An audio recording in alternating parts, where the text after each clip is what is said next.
आप सभी का खैर मकदम है आपके अपने official YouTube channel chalk and duster academy में एक बार फिर से। उम्मीद है आप लोग खैर वाफियत से होंगे और आज आप लोगों के सामने मैं हाजिर हूं एक नए सेशन के साथ। और ये सेशन होने वाला है Uttar Pradesh teaching eligibility test 2026 के रिगार्डिंग, जिसकी एग्जाम डेट है 2 जुलाई, 3 जुलाई और 4 जुलाई। उसमें जो है वो काफी सारा जो है वो सिलेबस होता है, उसका पैटर्न होता है और उसके फॉर्म जो है वो ऑनलाइन हो चुके हैं। आप लोगों ने जो है वो फॉर्म भरने की जो प्रक्रिया है वो सुचारू रूप से जो है वो शुरू कर भी दी होगी।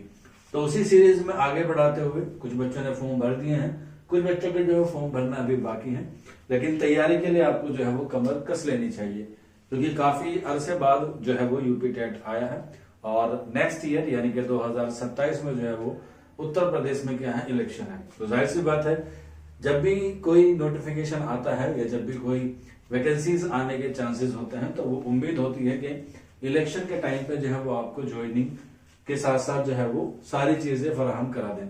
ज्वाइनिंग से मुराद है यूपीएलटी ग्रेड भी हो सकता है, यूपी जीआईसी भी हो सकता है, असिस्टेंट प्रोफेसर भी हो सकता है, और जो बहुत लंबे अरसे समय से आपके एग्जाम पेंडिंग है यूपी टीजीटी और पीजीटी, उसकी भी ज्वाइनिंग हो सकती है, क्योंकि इलेक्शन है, कुछ भी हो सकता है।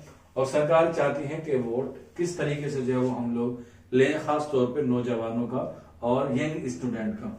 तो अभी जो है वो सारी चीजें ऑन द वे हैं, प्रोसेस में है, और उसी में जो है वो एक नई कड़ी आई है यूपी टेट। हालांकि यूपी टेट के बाद आपको सुपर टेट देना होता है, तो उम्मीद है कि टेट के बाद आपको जो है वो एग्जाम से रिलेटेड भी कोई नई वैकेंसी जो है वो देखने को मिल सकती है। आजकल काफी खबरें भी हैं, न्यूज में आप लोग देखते भी होंगे, अगर आप लोग अपडेट होंगे तो आजकल न्यूज में ऐसी सरगर्मियां हैं कि आपकी जो है वो वैकेंसीज आने वाली हैं, बहुत सारे पोस्ट जो है वो खाली हैं। तो उसी के लिए एक टेस्ट होता है जिसे हम लोग टेट कहते हैं। सेंट्रल में वो सी टेट होता है और स्टेट में जो है वो यूपी टेट होता है। अलग अलग स्टेट का अपना अलग अलग होता है, जैसे एस टेट बिहार का होता है, एच टेट हरियाणा का होता है, इसके अलावा एमपी टेस्ट होता है, एमएस टेट होता है, बहुत सारे टेट होते हैं। तो अभी जो टेट है वो हमारा यूपी में निकला है। इसके नोटिफिकेशन के बारे में मैंने आपको पहले बता दिया था, तो उसके बाद ही बच्चे कह रहे थे सर कोई बैच है, उसका सिलेबस क्या है उर्दू के रिगार्डिंग। तो आज के सेशन में हम लोग बैच और उसके सिलेबस के रिगार्डिंग जो है वो बात करेंगे। पहली जो लैंग्वेज है वो हिंदी सबके लिए अनिवार्य है, और भाषा 2 जो है ये कह सकते हैं लैंग्वेज 2 जो है उसमें से आप कोई सी भी एक चूज कर सकते हैं। इंग्लिश कर सकते हैं, संस्कृत कर सकते हैं या उर्दू कर सकते हैं। तो हमारा उर्दू है, तो हम लोग यहाँ पे देख सकते हैं उर्दू के आपको जो है वो 30% देखने को मिलेंगे, चाहे आप पेपर फर्स्ट यानी कि प्राइमरी लेवल पे भर रहे हो या पेपर 2 जो आप लोग जूनियर पे भर रहे हो, 6 to 8 तक ये जो है वो वैलिड होता है। तो यहाँ पे आप लोग देख सकते हैं भाषा 2 यानी कि लैंग्वेज 2 का आपका सिलेबस रहने वाला है। विषय वस्तु यानी कि एक तरीके से इसकी समरी हम लोग कह सकते हैं। तो इसमें सबसे पहला आएगा अपठित अनुच्छेद, बिल्कुल शुद्ध हिंदी में लिखा हुआ है। हिंदी हमारी मातृभाषा है, तो इसीलिए सिलेबस भी हिंदी में दिया गया है। हालांकि उर्दू का सिलेबस है तो उर्दू में होता तो ज्यादा बेहतर होता, लेकिन कोई बात नहीं, हम लोग आपको समझाने की कोशिश करेंगे ताकि आपको समझ में आ जाए। समझना जो है वो बहुत जरूरी है, क्योंकि समझने के लिए ही हम लोग एग्जाम देते हैं और फिर समझने के लिए हम लोग बहुत सारी किताबें पढ़ते हैं और फिर उसी समझने को एक आला दर्जे पे ले जाके हम लोग दूसरों को समझाने की कोशिश करते हैं। कभी जमाने में हमने समझा था तो हमारी समझ में आ गया, तो उसी हमारी समझ को समझाने के लिए आप लोगों को समझाने की कोशिश कर रहे हैं। उम्मीद है आपको समझ में आ जाएगा। अगर नहीं भी आता है तो नीचे कमेंट बॉक्स में आप हमसे पूछ सकते हैं, या फिर आप लोग हमारे व्हाट्सएप नंबर 9045220432 पर भी हमसे राब्ता करके इन्फॉर्मेशन ले सकते हैं। तो सबसे पहले तो यही है कि आपका अपठित अनुच्छेद है जिसे हम लोग इक्तिबास कहते हैं, उससे आपसे सवाल आएंगे।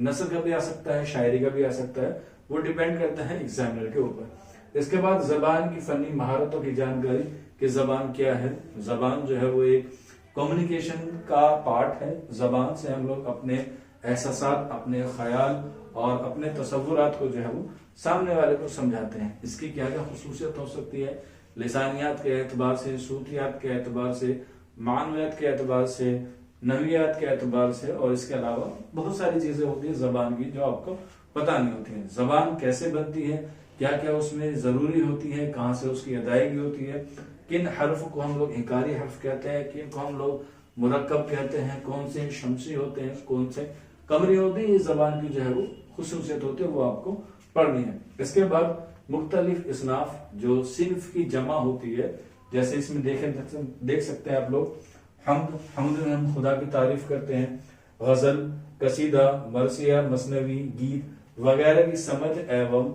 उनके फर्क को समझना ही क्या है, ये आपका पाठ है। इसमें बहुत बेसिक सी बातें होती हैं, जैसे गजल के पहले शेर को क्या कहते हैं, तो आप कह सकते हैं मतलब कह सकते हैं। कोई गजल को शायर आ सकता है, उसकी जन्म तिथि या पैदाइश या वफात आ सकती है। कसीदे में इज्जाए तरकीबी कितने होते हैं, बहुत ज्यादा डीपली नहीं जाना, बहुत बेसिक चीजें होती हैं। मौजू के एतबार से कितने होते हैं कसीदे, और हैयत के एतबार से कितने होते हैं कसीदे। इसके अलावा जो है वो कसीदे में क्या क्या चीजें जो है वो आपको पढ़नी होती हैं, वो यहाँ पर आपको जो है वो क्या है बताई जाएगी कसीदे के हवाले से। इसके अलावा मरसियों में जो है वो मुर्दों की तारीफ बयान करते हैं, कसीदे में जिंदों की तारीफ करते हैं। मरसे के कितने इज्जाए तरकीबी हैं, तो आपको पता होना चाहिए। मरसे के जो है वो 8 इज्जाए तरकीबी हैं। इसके अलावा मसनवी, सबसे कारआमद सिंह जो है वो मसनवी को बताया गया है। किसने बताया है? अल्ताफ हुसैन हाली ने बताया है अपनी किताब मुकदमा शेर शायरी में, ये आपको बताना है। गीत जो है वो एक मौसीकी की तरह, यानी कि संगीत जो हम लोग कहते हैं, उसके तरह एक पॉइंट होता है, टॉपिक होता है। इससे भी जो है वो एग्जाम में 1 या 2 सवाल आ जाते हैं। तो इसके बाद ये हमारे कुछ टॉपिक हैं, इसके बाद आगे बढ़ते हैं। इसके बाद मुख्तलिफ शायरों अदीबों की हालात जिंदगी से वाकफियत और उनके तसानीफ की जानकारी हासिल करना। मेन आपको पढ़ना है। कसीदे में जैसे सौदा और ज़ौक़ आ जाते हैं, मरसी में अनीस और दबीर आ जाते हैं। इसी तरीके से नज़म में नज़ीर, इकबाल, फैज आ जाते हैं। गजल में इसी तरीके से गालिब, वली, मीर आ जाते हैं। इनकी मुख्तसर सा तारुफ आपको पढ़ना है। इसके बाद मुल्क की मुश्तरका तहजीब।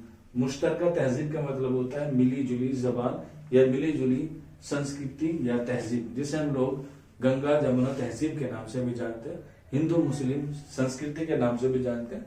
उसके बारे में आपको पढ़ना है। तहजीब में उर्दू जबान की खिदमत और अहमियत से वाकफियत हासिल करना। इस्म और उसके इकसाम। इस्म की 2 इकसाम होती है, इसमें मारफा होती है और इसमें नकरा होती है। फिर उनकी 5 होती है। जैसे इसमें मारफा को हम लोग जो है वो इसमें खास कहते हैं, जैसे कॉमन नाउन होती है और एक प्रॉपर नाउन होती है। तो इस तरीके से अलग अलग चीजें जो है वो आती हैं इस्म की और उसकी इकसाम की।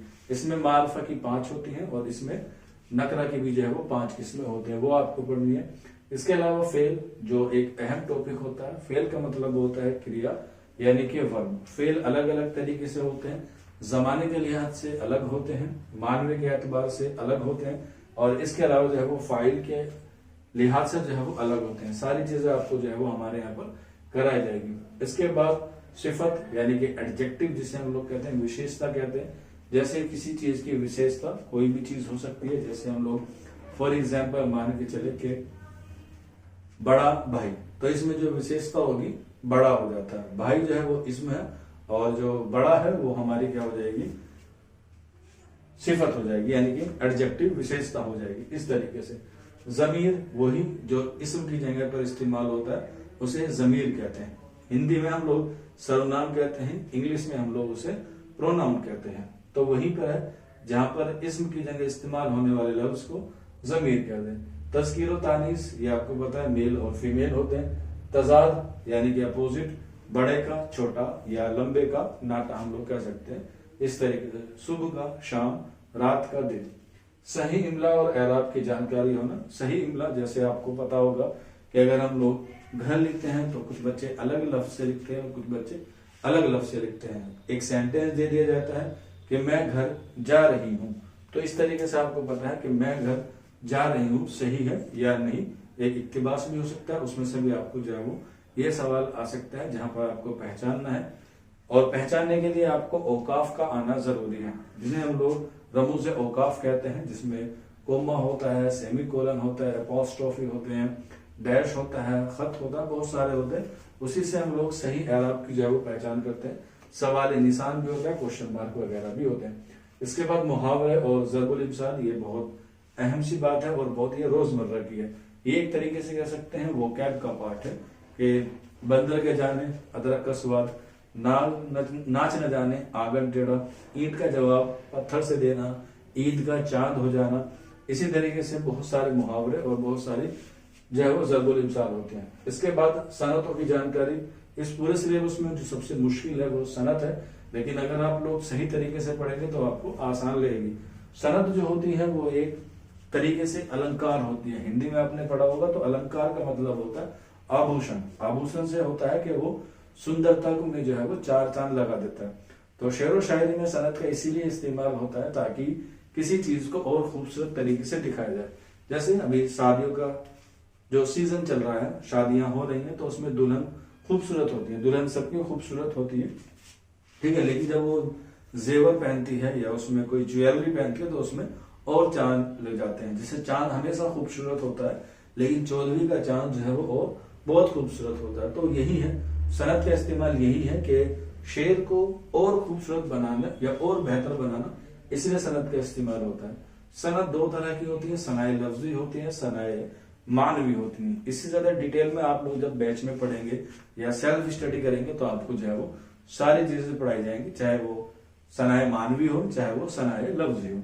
इसके बाद सियासी, समाजी एवं इखलाकी मसाइल के तय बेदार होना और उस पर अपना नजरिया वाज़े रखना। कि जैसे अभी NEP चल रहा है, न्यू एजुकेशन पॉलिसी, समाज में क्या क्या चीजें हैं, बच्चों को क्या पढ़ाना चाहिए, बच्चों को कैसे पढ़ाना चाहिए, बच्चों को कितना पढ़ना चाहिए, बच्चों को कैसे पढ़ना चाहिए, इस तरीके से जो है वो सारी चीजों को जो है वो आपके निसाब में इंक्लूड किया गया है। तो ये कुल मिला के आपका टॉपिक है। उम्मीद है इनसे आप लोग पढ़ेंगे तो 30 नंबर आएंगे, और उम्मीद है कि 30 में से 30 आपको जो है वो दिलाए जाएंगे।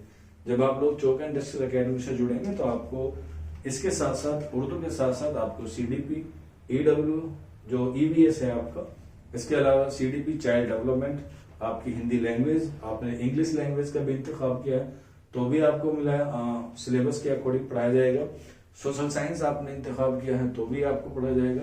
इसके अलावा अगर आपने मैथ्स और साइंस भी आपने लिया है ऑप्शंस में, क्योंकि आपका स्ट्रीम साइंस है, तो भी आपको पढ़ाया जाएगा। मैं लैंग्वेज आपको पढ़ाऊंगा उर्दू, तो इसलिए मैं आपको जो है वो उर्दू का सिलेबस बता रहा हूँ। बाकी टीचर्स भी जो है वो आपको धीरे धीरे आपके सिलेबस से रूबरू कराएंगे। तो ये हुई बात, उम्मीद है आपको समझ में आ गई होगी। तो अब बात करते हैं बैच की। आपका ये बैच जो है वो UP टेट एग्जाम 2026 आपका शुरू हो रहा है। रजिस्ट्रेशन इसके स्टार्ट हो गए। जब आप ये वीडियो देख रहे हैं तो उसके रजिस्ट्रेशन स्टार्ट हो चुके हैं। लास्ट डेट जो रजिस्ट्रेशन की है वो है आपका 10 अप्रैल जो है वो इसकी लास्ट डेट रखी गई है। 10 तारीख से पहले पहले आपको जो है वो रजिस्ट्रेशन कराना है। रजिस्ट्रेशन का लिंक आपको नीचे डिस्क्रिप्शन में मिल जाएगा, आप वहां जाकर जो है वो बैच को ज्वाइन कर सकते हैं। और ये न्यू बैच स्टार्ट है जिसमें आपको लाइव क्लासेस मिलेंगी, रिकॉर्डिंग लेक्चर आपको अवेलेबल मिलेंगे, और ये टिल एग्जाम तक आपके पास अवेलेबल रहेंगे। इसके अलावा टॉपिक वाइज आपका टेस्ट होगा, PDF नोट्स आपको जहां प्रोवाइड कराए जाएंगे। सब्जेक्ट कौन कौन से आपको इसमें मिलेंगे, CDP मिलेगा, चाइल्ड डेवलपमेंट मिलेगा, EWS यानी कि जिसे हम लोग पर्यावरण कहते हैं, पर्यावरण अध्ययन कहते हैं, पेपर फर्स्ट हो आपका या पेपर 2 हो, या आपके अगर दोनों बने हैं तो भी आप लोग जो है वो जुड़ सकते हैं। हिंदी, उर्दू, इंग्लिश, ये तीनों जबानें आपको यहाँ पर हमारे यहाँ मिलेंगी। सोशल साइंस आपका अगर आर्ट स्ट्रीम है तो भी आप जो अवेलेबल हो सकते हैं, ज्वाइन कर सकते हैं बैच में। 60 क्वेश्चन सोशल साइंस के आएंगे और 60 क्वेश्चन जो है मैथ और साइंस के आएंगे, ये भी आपको पढ़ाया जाएगा। और इसका मीडियम हिंदी भी होगा और इंग्लिश भी होगा। आपको जो क्लासेस है वो बाइलिंगुअल मिलेंगे। इसके साथ साथ यहाँ पे आप लोग इसकी फीस देख लें, क्योंकि फीस जो है वो कोर्स की फीस है 699 रुपए, जिसमें आपका पेपर फर्स्ट भी इंक्लूड है और पेपर सेकंड भी इंक्लूड है। दोनों पेपर आपको महज 699 रुपए में पढ़ाए जाएंगे। अगर आपकी हिंदी लैंग्वेज है, इंग्लिश लैंग्वेज है या उर्दू है तो भी आपको इतना ही फीस देना है।